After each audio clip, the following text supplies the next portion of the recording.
In this video, I'll be explaining the layout of the sacred space in the ritual I demonstrate in the other parts of the series. Links to them are in the description. It's best to watch this video before watching them though, since the way the sacred space is arranged is central to the ritual. The ritual has a number of purposes.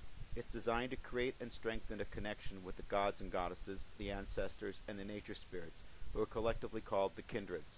It includes a divination to receive information from the kindreds. Through the ritual, the kindreds give blessings through the medium of the waters of life, which are the equivalent of the sacred drinks found in myth and ritual throughout the indo-european world, such as the Irish Ale of Sovereignty, the Norse Mead of Inspiration, the Greek Nekter, the Iranian Home, and the Vedic Soma. And finally, it extends these blessings to the rest of the world.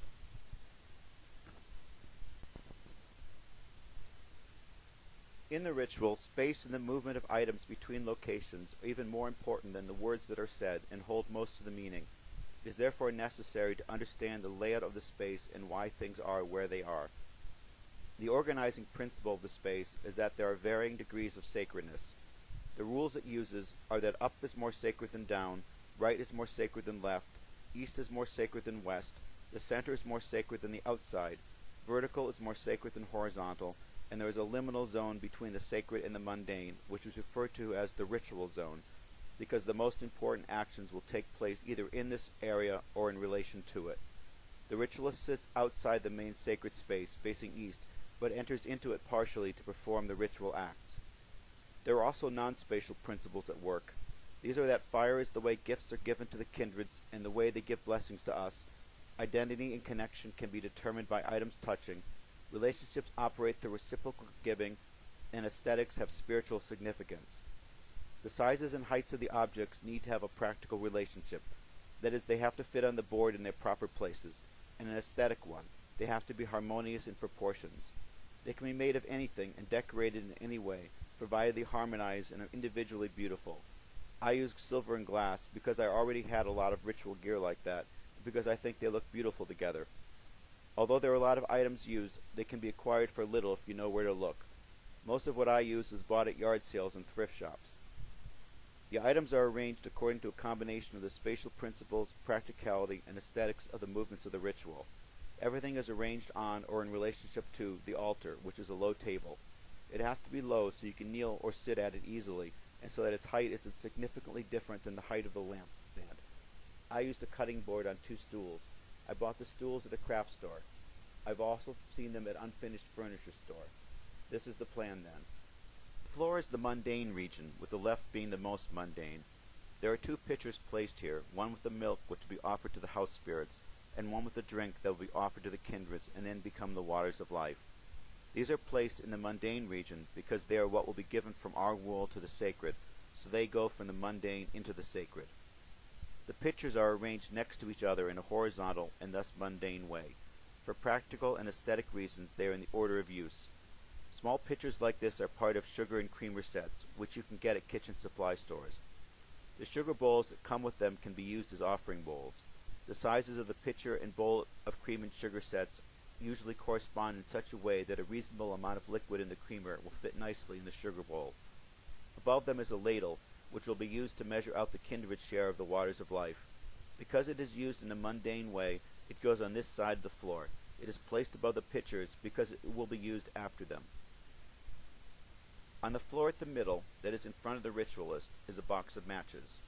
You will want to have one already out of the box so you don't have to fumble around. I placed them here partly to put them in line with the oil lamp, and partly because it's convenient. I put them under the lip of the board for aesthetic reasons. To the right of the altar I have my bag of runes. Since they will bring the message of the kindreds, they are on the sacred side. They are on the floor for practical and aesthetic reasons. They won't fit on the board. You can use any form of divination you want, provided whatever is involved will fit into the ritual zone. If, for instance, you want to use tarot cards, you will only be able to draw one, and it can't be too big. The left side of the board holds mostly bowls. These will be used for offerings. Because the offerings will be poured into them, they are partly sacred, so they belong on the table, but they will acquire their full sacrality only by transferring the offerings to the kindreds, so they start off on the less sacred left side. They are arranged in order of use so as to make their acquisition smooth.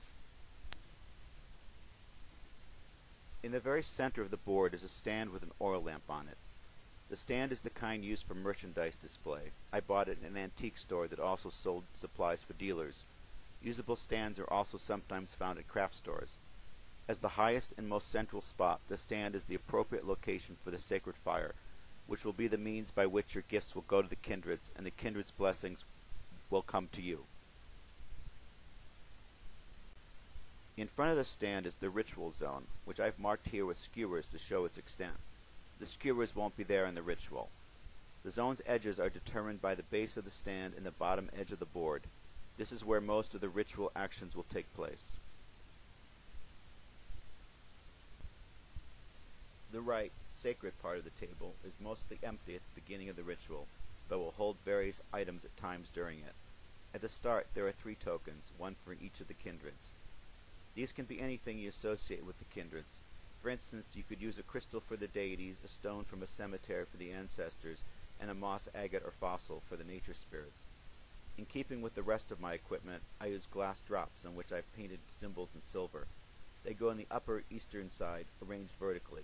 The deity stone is on top. The other 2 can be in either order. I'll explain why when I go through the ritual.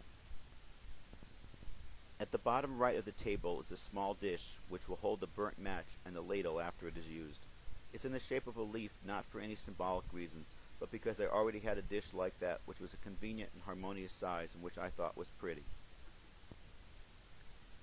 These principles of space are ones that will probably be already familiar to anyone from an Indo-European culture.